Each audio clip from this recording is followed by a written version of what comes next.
Selamat pagi pemirsa Hidup Sehat, semoga sehat selalu ya. Pemirsa, setuju ya kalau jatuh cinta membawa kebahagiaan dan warna dalam hidup. Tapi tahukah Anda, jatuh cinta itu ternyata memiliki manfaat untuk kesehatan mental dan tubuh. Berikut 5 manfaat jatuh cinta bagi kesehatan mental dan tubuh.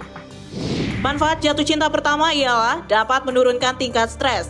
Ketika kita jatuh cinta, tubuh akan memproduksi hormon oksitosin. Hormon tersebut dikenal dengan hormon cinta. Sentuhan fisik dengan cara berpelukan dan berpegangan tangan juga bisa menimbulkan pelepasan oksitosin yang membentuk efek menenangkan.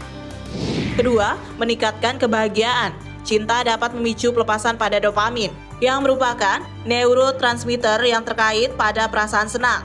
Ketika melakukan aktivitas yang menyenangkan dengan pasangan, seperti kencan ataupun menghabiskan waktu bersama, bisa meningkatkan kadar pada dopamin dan akan lebih bahagia. Manfaat ketiga ialah meningkatkan sistem kekebalan pada tubuh. Orang yang memiliki hubungan yang bahagia lebih memiliki sistem kekebalan tubuh yang lebih kuat. Kebahagiaan dan dukungan sosial yang didapatkan dari hubungan cinta bisa mengurangi peradangan dan juga meningkatkan produksi pada sel-sel imun. Manfaat selanjutnya ialah menjaga kesehatan pada jantung. Hubungan yang sehat itu bisa memberikan efek yang positif pada kesehatan jantung. Stres yang lebih rendah dan dukungan emosional dari pasangan yang membantu menjaga tekanan darah agar tetap stabil dan mengurangi resiko penyakit jantung. Manfaat terakhir ialah ternyata jatuh cinta bisa mengurangi rasa sakit. Oksitosin tidak hanya untuk mengurangi stres saja, tapi juga bisa untuk pereda pada nyeri alami. Kadar pada oksitosin yang tinggi bisa membantu untuk mengurangi berbagai jenis rasa sakit, seperti sakit kepala dan nyeri pada otot.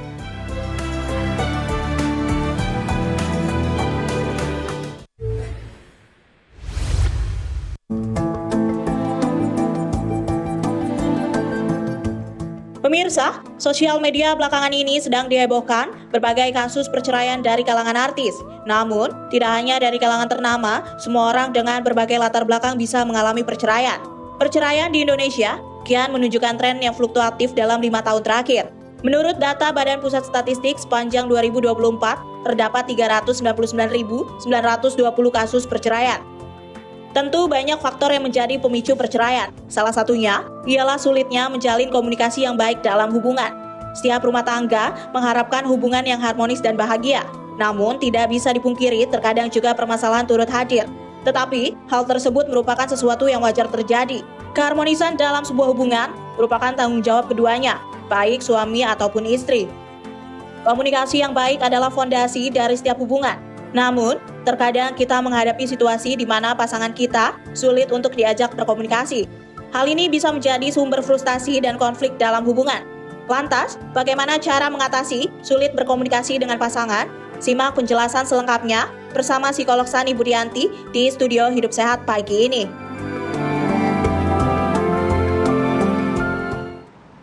Assalamualaikum warahmatullahi wabarakatuh. Hai pemirsa Hidup Sehat. Senang sekali saya Sekar Wanda bisa kembali menyapa Anda. Nah pemirsa, sesuai dengan video pengantar tadi bahwa 5 tahun belakangan ini fluktuatif dari angka perceraian ini ternyata meningkat pemirsa. Nah sesuai dengan tema kita hari ini yakni mengenai komunikasi sehat dengan pasangan. Mengapa sulit? Kita akan membahasnya bersama dengan psikolog. Di samping saya sudah ada Mbak Sani. Halo Mbak Sani, apa kabar? Halo, apa kabar? Baik, alhamdulillah. Alhamdulillah baik. Kita akan membahasnya lebih mendalam. Dan jika Anda juga ingin bertanya kepada Mbak Sani, Anda dapat mengajukan pertanyaan Anda di kolom komen Instagram @hidupsehat_tv1 di Instagram. Nah Mbak Sani, kita langsung aja nih ke fakta atau mitos yang pertama.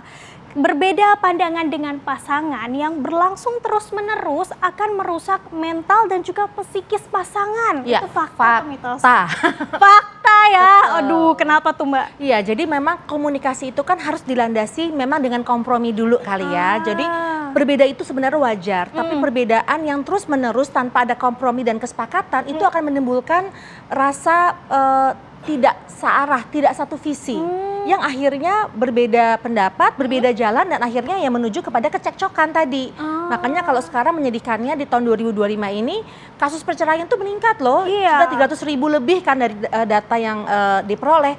Dan ini bahkan sementara perkawinannya juga makin menurun frekuensinya. Jadi ini benar-benar dilema sekali ya, bahwa sudah jarang yang menikah sekarang gitu ya, trennya menurun, tapi perceraian justru malah meningkat. Gitu. Nah itu tuh apa sih, kenapa bisa berbeda pandangan itu? Apakah karena punya latar belakang keluarga yang berbeda atau gimana Mbak? Ya, berbeda itu kan sebenarnya wajar karena kita dari latar belakang berbeda. Tapi tadi dengan visi yang sama, semua itu bisa dikompromikan. Karena gini, di dalam rumah tangga ada 3 pilar yang membentuk kekuatan sebenarnya. Yang pertama adalah kekuatan komunikasi. Tadi ini benar banget bahwa komunikasi itu penting. Kekuatan yang kedua adalah pembagian peran. Jadi seorang suami, istri itu kalau dikompromikan perannya itu akan punya aturan yang baik gitu ya. Kayak orang main sepak bola, kalau nggak ada perannya kan semua masing-masing nyerang semua atau defense semua begitu. Dan yang ketiga adalah pilar yang ketiga paling penting adalah financial management, pengaturan keuangan. Nah 3 pilar ini kalau dibayangin berdiri tegak, di bawahnya adalah pondasi cinta yang tadi juga rasa cinta, dan yang di atas diikat dengan komitmen. Jadi kalau kita bilang itu seperti kayak gambar rumah tapi kuat karena pondasi dan ikatannya juga kuat dengan 3 pilar yang tadi searah dan sesuai begitu. Tapi gimana caranya untuk bisa kemudian menyatukan 3 pilar itu Mbak? Nah itu karena komunikasi yang pertama itu yang paling penting kan. Komunikasi itu ada 2, verbal dan non-verbal. Verbal itu adalah langsung, non-verbal itu bahasa tubuh, bahasa cinta. Kita harus mengenal bahasa cinta tuh kita tuh seperti apa.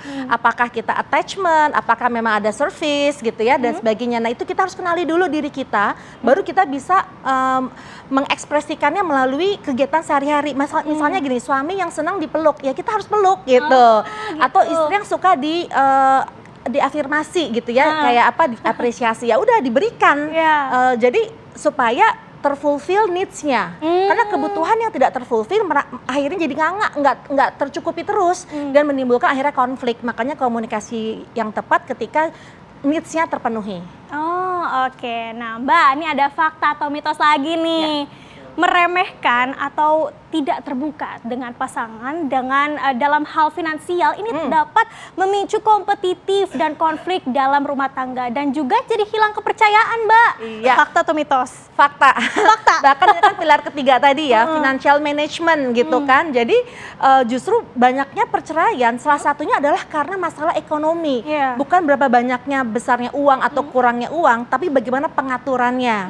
Jadi seorang suami istri ini yang misalnya sudah punya pos-posnya nih, tapi kemudian mereka menutupi, menyembunyikan. Di belakang dia misalnya melakukan sesuatu tanpa approval dari pasangannya. Ini juga menyebabkan suatu bentuk akhirnya ketidakpercayaan, krisis kepercayaan. Akhirnya makanya muncullah tadi konflik, merasa tidak tidak secure, tidak rasa aman gitu ya. Nah ini yang membuat akhirnya cekcok dan akhirnya bisa jadi perceraian juga. Nah Mbak, ini ada fakta atau mitos lagi nih. Kekerasan fisik di dalam rumah tangga dan juga kekerasan verbal, dan ini umumnya karena pola asuh begitu ya Mbak, itu ternyata memiliki dampak. Itu tuh fakta atau mitos? Tapi jangan dijawab terlebih dahulu karena kita harus jeda terlebih dahulu, dan pemirsa usai jeda kita akan kembali hadir untuk Anda.